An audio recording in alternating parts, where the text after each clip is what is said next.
सोचो, एक छोटा सा शहर, अचानक चारों तरफ सफेद धुंध छा जाती है, इतनी घनी कि 2 कदम आगे कुछ दिखता ही नहीं। लोग भागकर एक सुपरमार्केट में छुप जाते हैं, उन्हें लगता है डेंजर बाहर है। लेकिन असली सवाल ये नहीं कि धुंध में क्या है, सवाल ये है कि इस धुंध के अंदर इंसान क्या बन जाता है। क्योंकि जैसे जैसे समय बीतता है, खाना कम होता है, डर बढ़ता है और रूल्स टूटने लगते हैं। और यहाँ सबसे खतरनाक चीज मॉन्स्टर नहीं है, सबसे खतरनाक है पैनिक में फंसा हुआ इंसान। आज हम देखेंगे कि जब बाहर मौत खड़ी हो तो अंदर इंसान कितना डरावना हो सकता है। कहानी शुरू होती है एक खूबसूरत लेकिन सिटी से दूर छोटे टाउन में, जहाँ एक दिन अचानक आई तेज आंधी डेविड के घर को बुरी तरह नुकसान पहुंचा देती है और झील के किनारे बना उसका बोट हाउस पड़ोसी नॉर्टन के पेड़ से टूटकर पूरी तरह चकनाचूर हो जाता है। घर वाले अभी नुकसान से उबर ही रहे होते हैं कि दूर पहाड़ों की तरफ से एक घनी धुंध नीचे उतरती दिखती है। इस एरिया में हल्की धुंध आना नॉर्मल है, लेकिन ऐसी चलती फिरती मोटी धुंध बहुत कम देखी जाती है। फिर भी डेविड और उसकी पत्नी इसे तूफान के बाद की एक नेचुरल चीज मानकर इग्नोर कर देते हैं, क्योंकि इस वक्त डेविड का ध्यान किसी और ही टेंशन पर होता है। उसे अपने पड़ोसी नॉर्टन से मुआवजा लेना है। दोनों के बीच पहले भी कई झगड़े और कोर्ट केसेस हो चुके होते हैं, लेकिन नॉर्टन वकील है, इसलिए हर बार बच जाता है। इस बार डेविड थोड़ा सॉफ्ट तरीका अपनाता है, हालचाल पूछता है। जब देखता है कि नॉर्टन की महंगी कार भी तूफान में खराब हो गई है तो अंदर ही अंदर खुश होता है, लेकिन ऊपर से अफसोस जताता है। नॉर्टन भी शांत हो जाता है और कहता है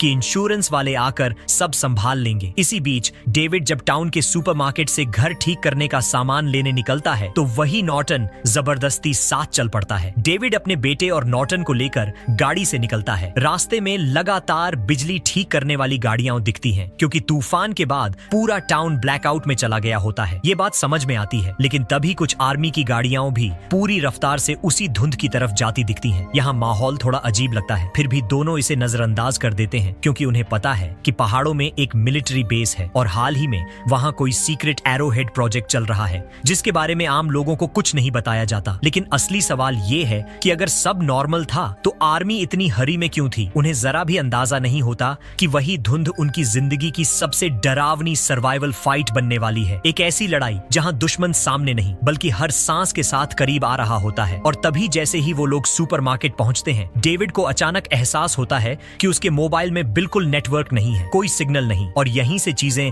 धीरे धीरे हाथ से फिसलने लगती हैं। उसे घर पर अकेली पत्नी की चिंता सताने लगती है, तो डेविड पास के फोन बूथ से कॉल करने की कोशिश करता है, लेकिन वहां से भी कोई कॉल नहीं लगती। ऐसा लगता है जैसे तूफान ने पूरे टाउन को बाहरी दुनिया से काट दिया हो। यही एहसास डेविड के दिमाग में एक अजीब सी घबराहट भर देता है। मजबूरी में वो पहले सामान खरीदने का फैसला करता है, क्योंकि तूफान के बाद बड़े लेवल पर बिजली गुल हो चुकी होती है। इसी वजह से सुपरमार्केट में लोगों की भारी भीड़ जमा हो जाती है। टाउन छोटा है, इसलिए अंदर मौजूद ज्यादातर लोग एक दूसरे को पहचानते हैं। तभी चश्मा लगाए सुपरमार्केट का मैनेजर ऑली डेविड को बताता है कि इस बार नुकसान काफी बड़ा है और किसी को नहीं पता बिजली कब तक आएगी, इसलिए अगर कुछ लेना है तो जल्दी कर लो। ये सुनते ही डेविड अपने बेटे के साथ तेजी से जरूरी सामान उठाने लगता है, क्योंकि उसे साफ लग रहा होता है कि थोड़ी देर में शेल्व्स खाली हो सकती हैं। तभी वो लोग बिल के लिए लाइन में खड़े ही होते हैं कि सुपरमार्केट में छुट्टी पर आए 3 सैनिक अंदर आते हैं। उनमें से एक जवान लड़का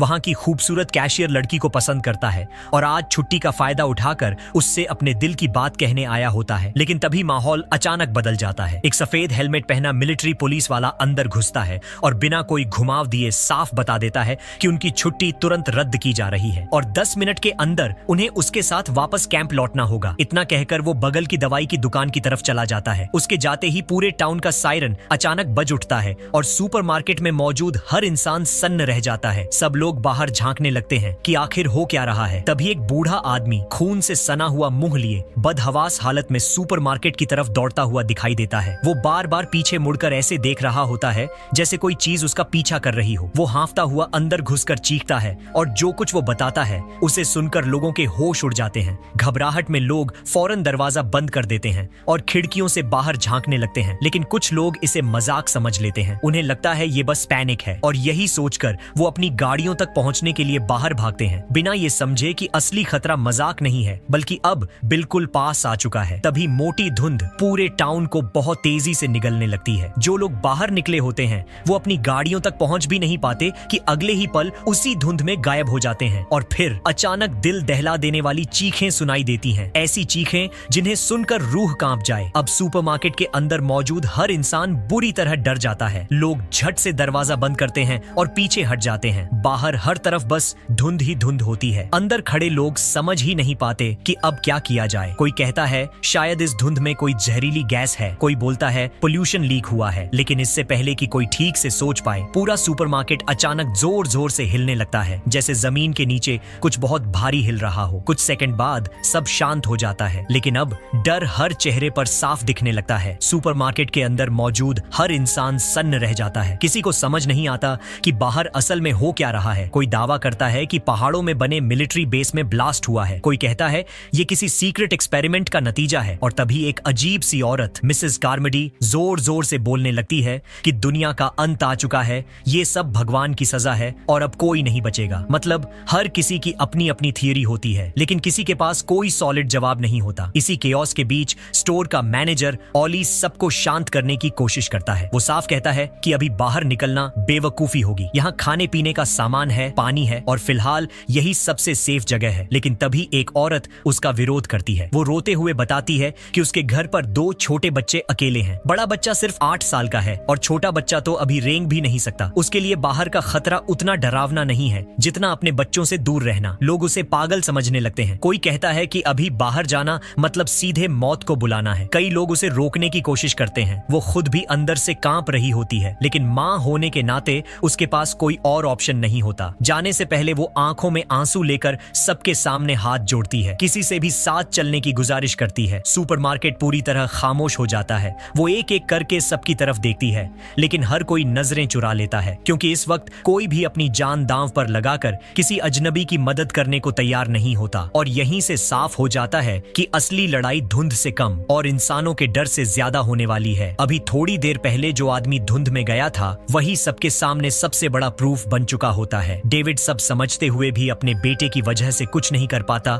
और खुद को अंदर से पूरी तरह हेल्पलेस महसूस करता है। सबकी इस बेरुखी से टूटकर वो औरत गुस्से और दर्द में सबको बद्दुआ देती है और अकेले ही सुपरमार्केट से बाहर निकल जाती है। एक माँ के लिए बच्चों से बड़ा कुछ नहीं होता, इसलिए वो बिना पलटे उस खतरनाक धुंध में खो जाती है। किसी को अंदाजा भी नहीं होता कि उसी पल वो अनजाने में कहानी के सबसे बड़े ट्विस्ट की नींव रख चुकी है। उसके जाने के बाद अंदर मौजूद लोग और ज्यादा डर जाते हैं। अब बाहर निकलने की हिम्मत कोई नहीं करता। सब बस हेल्प का इंतजार करते रहते हैं। लेकिन वक्त गुजरता है, शाम रात में बदल जाती है और बाहर से कोई नहीं आता। इसी बीच डर और थकान के मारे डेविड का बेटा रोते रोते सो जाता है। डेविड को फिक्र होती है कि ठंड में कहीं उसे ठंड न लग जाए, इसलिए वो अकेले गोदाम में कंबल ढूंढने चला जाता है। गोदाम पूरी तरह अंधेरे में डूबा होता है। तभी उसे महसूस होता है कि जनरेटर खराब हो चुका है और उससे तेज बदबू आ रही है। किसी हादसे से बचने के लिए डेविड फौरन जनरेटर बंद कर देता है, लेकिन जैसे ही वो दोबारा कंबल ढूंढने लगता है, उसके पीछे लगे रोलिंग शटर से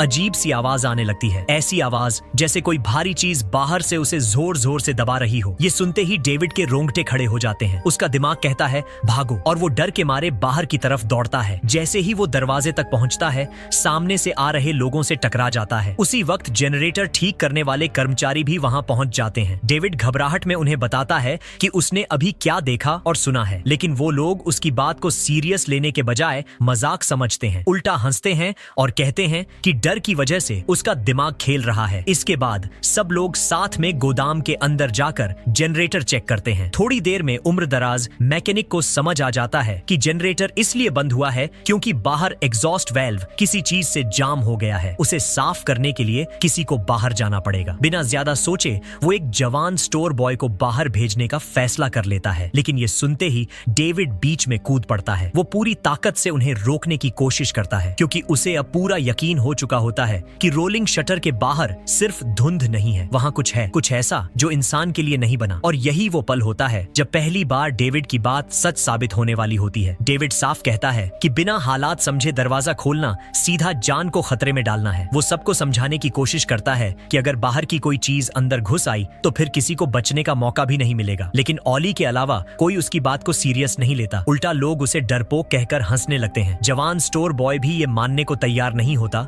कि बाहर सच में कुछ हो सकता है। डेविड के बार बार मना करने के बावजूद वो रोलिंग शटर खोल देता है। शटर खुलते ही बाहर फैली मोटी धुंध बिल्कुल शांत दिखती है, जैसे वहाँ कुछ भी नहीं हो। वो लड़का उल्टा डेविड पर तंज कस देता है, लेकिन अगले ही पल पूरा माहौल फ्रीज हो जाता है, क्योंकि धुंध के अंदर से अचानक लंबी लंबी चिपचिपी टेंटिकल्स अंदर घुस आती हैं। अभी तक जो लोग बहादुरी दिखा रहे थे वो डर के मारे एकदम चुप हो जाते हैं। कोई भी आगे बढ़ने की हिम्मत नहीं करता। सिर्फ डेविड और ऑली अपनी जान की परवाह किए बिना उस लड़के को खींचने की कोशिश करते हैं, लेकिन दो लोग भी उसे बचा नहीं पाते। टेंटिकल्स की ताकत इंसान से कई गुना ज्यादा होती है। एक ही झटके में वो लड़के को जकड़ लेती है। तभी सबको दिखता है कि इन टेंटिकल्स में सिर्फ ताकत नहीं बल्कि नुकीले दांत भी हैं। ऑली फायर एक्स से वार करने की कोशिश करता है, लेकिन वो चीजें इतनी तेज होती हैं कि वार खाली चला जाता है। तभी एक और भी मोटी और बड़ी टेंटिकल अंदर घुस आती है। डर के मारे दोनों मैकेनिक दीवार से चिपक जाते हैं। उनके पैर जैसे जमीन में गड़ गए हों। वो आगे बढ़ ही नहीं पाते। वो टेंटिकल अंदर आते ही सीधे कुत्ते के खाने की बोरी ढूंढती है और सबके सामने उसे चबाने लगती है। यहाँ तक कि प्लास्टिक की थैली तक नहीं छोड़ती। ये देखकर हर किसी की हालत खराब हो जाती है। लेकिन डेविड के लिए सबसे बुरा पल तब आता है जब टेंटिकल्स अपने नुकीले दांत दिखाने लगती हैं। अब साफ लगने लगता है कि अगला निशाना वही और ऑली हो सकते हैं। हालात ऐसे बन जाते हैं कि दोनों चाहकर भी कुछ नहीं कर पाते और पलक झपकते ही वो जवान स्टोर बॉय टेंटिकल्स के खिंचाव में धुंध के अंदर घसीट लिया जाता है। उसकी चीख कुछ सेकंड में ही धुंध में गुम हो जाती है। उसी पल हर किसी को एक बात समझ आ जाती है, ये कोई जानवर नहीं है, ये कोई गैस नहीं है और इंसानी ताकत से इन अनजान चीजों का मुकाबला करना नामुमकिन है। अब सवाल ये नहीं रह जाता कि बाहर क्या है, सवाल ये बन जाता है कि अगली बारी किसकी है। चश्मा लगाए ऑली फौरन जनरेटर चालू करता है और इलेक्ट्रिक शटर बंद कर देता है ताकि किसी तरह सबकी जान बच सके। शटर के दबाव से टेंटिकल्स धीरे धीरे पीछे हटने लगती हैं। जैसे ही वो वापस धुंध में जाने ही वाली होती हैं, गुस्से से भरा डेविड फायर एक्स उठाता है और पूरी ताकत से वार करता है। एक झटके में उस राक्षस का एक टुकड़ा कटकर अलग हो जाता है। तभी दोनों मैकेनिकों को अपनी गलती का एहसास होता है। जो उनका लीडर होता है वो डरते डरते डेविड से माफी मांगने आता है, लेकिन डेविड का गुस्सा फूट पड़ता है। वो उसे पीट देता है क्योंकि उसी की लापरवाही की वजह से उस जवान स्टोर बॉय की जान गई थी। जरूरत के वक्त वो दोनों दीवार से चिपके खड़े रहे। अगर वो आगे बढ़ते तो शायद लड़के को बचाया जा सकता था। थोड़ी देर बाद माहौल शांत होता है। सब आपस में फैसला करते हैं कि अभी ये बात बाहर किसी को नहीं बताएंगे ताकि लोग घबराकर पैनिक न फैलाएं। लेकिन जब डेविड वापस सुपरमार्केट में पहुंचता है तो देखता है कि कुछ लोग बाहर जाने की तैयारी कर रहे हैं। ये देखते ही वो तय करता है कि सच्चाई बताना जरूरी है ताकि कोई और बाहर न जाए और बेवजह मारा न जाए। लेकिन ये आसान नहीं होता क्योंकि सच्चाई सुनते ही ज्यादातर लोग घबरा सकते हैं और हालात और बिगड़ सकते हैं। इसी बात पर फिर से चर्चा होती है। तब ऑली सुझाव देता है कि पहले ये बात नॉर्टन को बताई जाए। वही टाउन का सबसे मशहूर वकील है और जल्द ही जज बनने वाला है। अगर वो मानेगा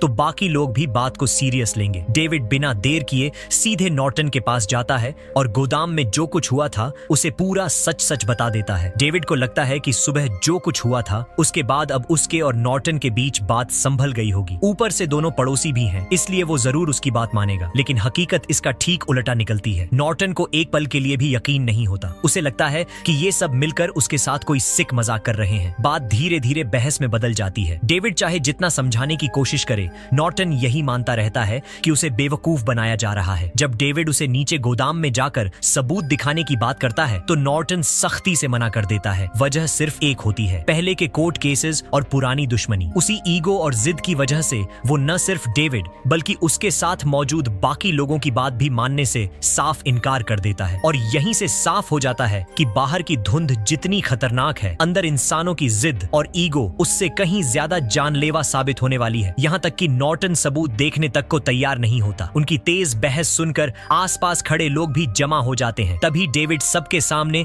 गोदाम में हुई पूरी घटना डिटेल में बता देता है। लेकिन हाल वही रहता है, कोई भरोसा नहीं करता। ज्यादातर लोग यही मानते रहते हैं कि बाहर बस जहरीली धुंध है। उनके हिसाब से उसमें कोई राक्षस होना इम्पॉसिबल है। कुछ लोग डर को सच मानने की बजाय खुद को झूठा भरोसा देने लगते हैं ताकि उस खौफनाक हकीकत का सामना न करना पड़े। मजबूरी में डेविड ऑली और कुछ लोगों को साथ लेकर गोदाम में ले जाता है ताकि सबूत दिखा सके। वहां फर्श पर खून फैला होता है और पास ही कटा हुआ टेंटिकल पड़ा होता है। सबसे डरावनी बात यह होती है कि वो टेंटिकल अभी भी हिल रहा होता है जैसे जिंदा हो। लेकिन धुंध से बाहर रहने की वजह से कुछ ही देर में वो पिघलने लगता है और पानी जैसा बनकर खत्म हो जाता है। बाहर आकर ऑली सबके सामने भारी आवाज में हालात की सच्चाई बता देता है। जो लोग बाहर जाने की तैयारी कर रहे थे वो तुरंत रुक जाते हैं। अब सुपरमार्केट में मौजूद ज्यादातर लोग मान लेते हैं कि धुंध के अंदर सच में खतरनाक क्रीचर्स हैं। इसके बाद सब मिलकर तैयारी शुरू करते हैं। कांच के सामने डॉग फूड की बोरियां लगाई जाती हैं। दरवाजों और खिड़कियों को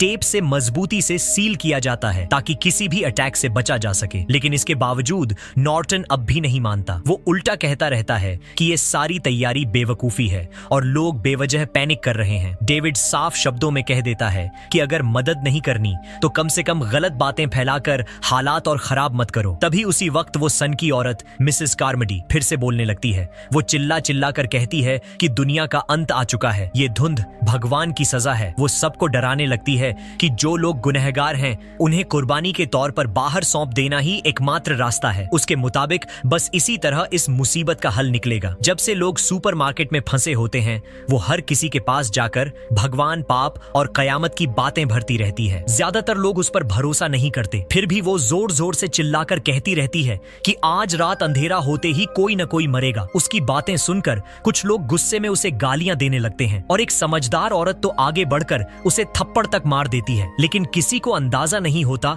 कि मिसेस कार्मडी की यही बातें धीरे धीरे कुछ कमजोर दिमागों में जहर की तरह बैठने वाली हैं और असली खतरा अब सिर्फ बाहर की धुंध नहीं बल्कि अंदर फैलता डर बनने वाला है। माहौल इतना ज्यादा गर्म हो जाता है कि लोगों की भावनाएं भड़कने लगती हैं। हर तरफ शोर, बहस और डर होता है। इस पूरे हंगामे में सिर्फ डेविड और उसके साथ वाले कुछ लोग ही होश में रहते हैं, क्योंकि वो वही मानते हैं जो उन्होंने अपनी आंखों से देखा है। ये लोग आपस में तय करते हैं कि यूं बैठकर डरने से बेहतर है तैयारी की जाए। अगर दोबारा हमला हुआ तो खाली हाथ नहीं बैठेंगे। लेकिन सबसे बड़ी दिक्कत हथियारों की होती है। सुपरमार्केट में कोई बंदूक नहीं होती, बस एक सुनहरे बालों वाली लड़की आगे आती है और अपनी सेल्फ डिफेंस पिस्टल दे देती है। कुल 12 गोलियां होती हैं इमरजेंसी के लिए। तभी सबको पता चलता है कि शांत रहने वाला चश्मा लगाए ऑली असल में पहले शूटिंग चैंपियन रह चुका है। बिना बहस के पिस्टल उसी के पास रखी जाती है। तभी गुस्से से भरा नॉर्टन खुद को रोक नहीं पाता। वो साफ कह देता है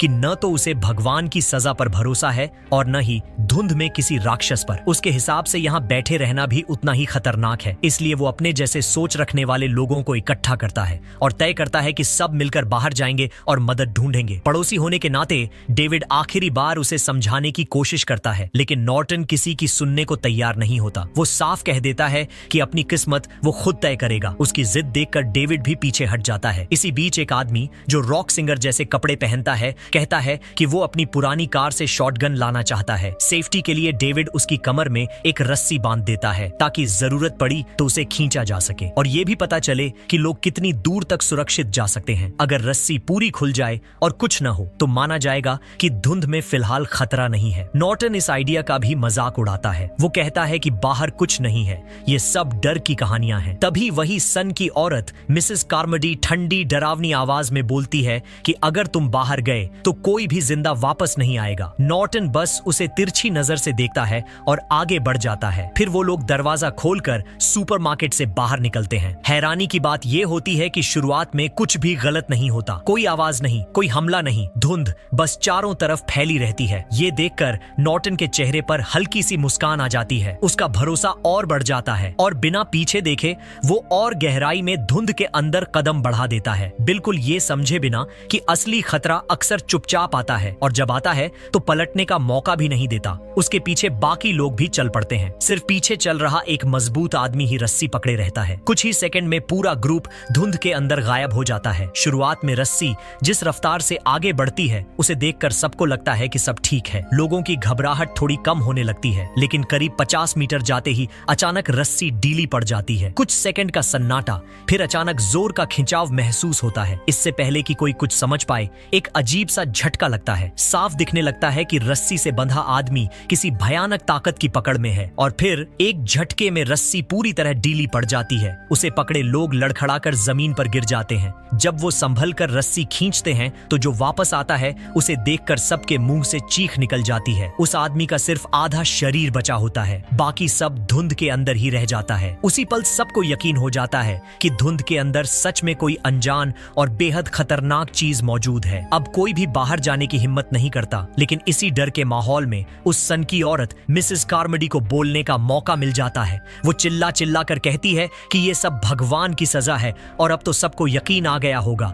उसकी बातें इस बार लोगों के दिल में उतरने लगती हैं, क्योंकि उसने जो कहा था वही हुआ और यही सबसे खतरनाक बात होती है। इसी बीच आसमान धीरे धीरे और अंधेरा होने लगता है। मैकेनिक लोग बैटरी वाली लाइटें लगाकर अंदर रोशनी का इंतजाम करते हैं। जो कुछ अभी हुआ है उसके बाद सब लोग अपने अपने कोनों में चुप हो जाते हैं। माहौल थोड़ी देर के लिए शांत हो जाता है, जैसे तूफान से पहले की खामोशी। पीछे काउंटर के पास कैशियर लड़की और जवान सैनिक आपस में बात करने लगते हैं। दोनों एक दूसरे को पसंद करते हैं, लेकिन 3 साल से दिल की बात कहने की हिम्मत नहीं जुटा पाए थे। शायद इस अचानक आई तबाही ने उन्हें थोड़ा करीब ला दिया होता है। हालांकि बेचारा सैनिक काफी कोशिश के बाद भी ज्यादा आगे नहीं बढ़ पाता। तभी पूरा सुपरमार्केट अंधेरे में डूब जाता है। लोग खुद को समझाने लगते हैं कि अगर बाहर नहीं गए तो सब सुरक्षित रहेंगे, लेकिन उन्हें जरा भी अंदाजा नहीं होता कि ठीक उसी वक्त वो चीज होने वाली है जिसकी चेतावनी उस सन की औरत पहले ही दे चुकी थी। और इस बार वो चेतावनी खाली शब्द नहीं होने वाली।